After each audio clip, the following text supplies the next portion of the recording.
Friends, இன்னைக்கு நான் காலையிலேயே மாடி தோட்டத்துக்கு வந்து பார்த்தா நம்ம பப்ளி மால்ஸ்லாம் மொட்டு மறுபடியுமே வைக்க ஆரம்பிச்சிட்டான். இன்னும் ஒரு காய் கூட ஈல்டிங் வரல, ஆனால் எல்லா தலையிலுமே மறுபடியும் மொட்டு வைக்க ஆரம்பிச்சிட்டான்.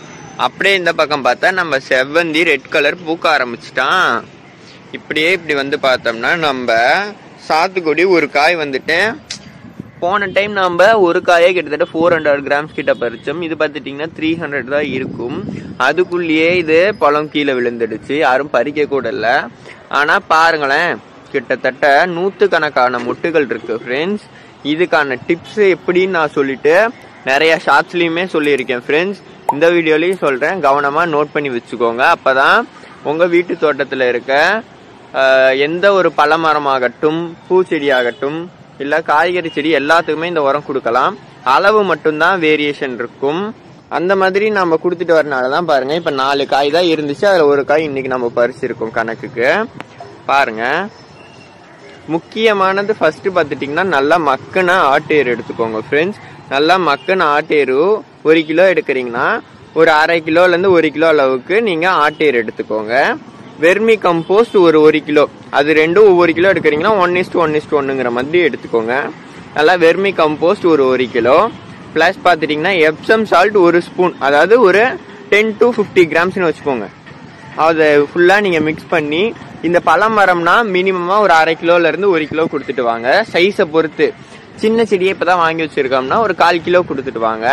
இதே காய்கறி செடினா ஒரு கைப்பிடி அளவு இந்த மாதிரி கொடுக்கலாம். காய்கறி செடி, பூச்செடிக்கெல்லாம் ஒரு 15 days ஒன்ஸ் நீங்கள் ஒரு கைப்பிடி அளவு கொடுத்துட்டு வாங்க. இந்த மாதிரி நீங்கள் கொடுத்துட்டு வரக்குள்ள மட்டும்தான் உங்களுக்கு இந்த மாதிரி எல்லா செடியுமே பூக்கள் எடுக்கும். பாருங்க ஃப்ரெண்ட்ஸ், இந்த மாதிரி நம்ம கொடுத்துட்டு வரனால மட்டும்தான் நம்ம தோட்டத்தில் இருக்க எல்லா செடிகளுமே இந்த அளவுக்கு பூக்கள் காய்கள் பிடிச்சிக்கிட்டு இருக்கு. இங்க பாத்தீங்கன்னா தெரியும், நம்ம மியாசாகி ஸ்ட்ரெயிட்டா தான் போய்கிட்டு இருந்துச்சு. இந்த ஒரு உரத்தை நம்ம ரெகுலரா கொடுக்க ஆரம்பிச்சோம். இங்க எல்லா இடமுமே இப்ப ஷூட்ஸ் எடுத்துக்கிட்டு இருக்கு. அதுக்கு மட்டும் இல்ல ஃப்ரெண்ட்ஸ், எலுமிச்சை செடியில பாருங்க எந்த அளவுக்கு கொத்தா காய் பிடிச்சிருக்குன்னு சொல்லிட்டு, காய் எல்லாமே நம்ம எவ்வளவு பூக்கள் எடுத்துக்கிட்டு இருக்குன்னு சொல்லிட்டு பாருங்க. எல்லா செடிக்குமே நம்ம இந்த ஒரு உரம் தான் ஃப்ரெண்ட்ஸ் நம்ம ரெகுலரா கொடுத்துக்கிட்டு இருக்கோம். அதனால மட்டும்தான் நம்ம தோட்டத்துல இவ்வளோ ஹார்வெஸ்ட் நம்ம எடுக்க முடியுது ஃப்ரெண்ட்ஸ். எல்லாரும் இதை ட்ரை பண்ணி பார்த்துட்டு ரிசல்ட் இருக்கா இல்லையான்னு சொல்லிட்டு எனக்கு கமெண்ட் செக்ஷன்ல சொல்லுங்க. ஒன் செகண்ட், ஆட்டு எரு, மாட்டு எரு, அதுக்கப்புறம் பார்த்துட்டிங்கன்னா vermicompost plus Epsom salt, இதை மட்டுமே ஆட் பண்ணிக்கோங்க. இது இல்லாமல் லிக்விட் ஃபெர்டிலைசர்ஸாக என்ன நம்ம கொடுக்குறோன்னு பார்த்துட்டிங்கன்னா பனானா ஃபெர்டிலைசர்ஸ் மட்டும்தான் ஃப்ரெண்ட்ஸ் கொடுத்துக்கிட்டு இருக்கோம் கடந்த ஒரு 6 மாசமாக. வேற எந்த மீன் அமிலமோ பஞ்சகாவியமோ எதுவுமே நம்ம கொடுத்தது கிடையாது நம்ம பிளான்ட்ஸுக்கு. இதுலேயே நம்ம நல்ல க்ரோத் எடுக்க முடியுது. அடிஷ்னலாக நம்ம என்ன பண்ணுவோம்னா, நம்ம வீட்டில் அரிசி வடிக்கிற கஞ்சி இருக்குல்ல, அதில் கொஞ்சமாக மஞ்சத்தூள் போட்டு அது எந்த அளவுக்கு இருக்கோ தண்ணி ஆட் பண்ணி ஒரு 2 நாள் விட்டுருவேன். அது கூட மறுபடியும் ஒரு 1 or 2 liters வாட்டர் ஆட் பண்ணி நான் செடிகளுக்கு ஊற்றிட்டு வரேன்.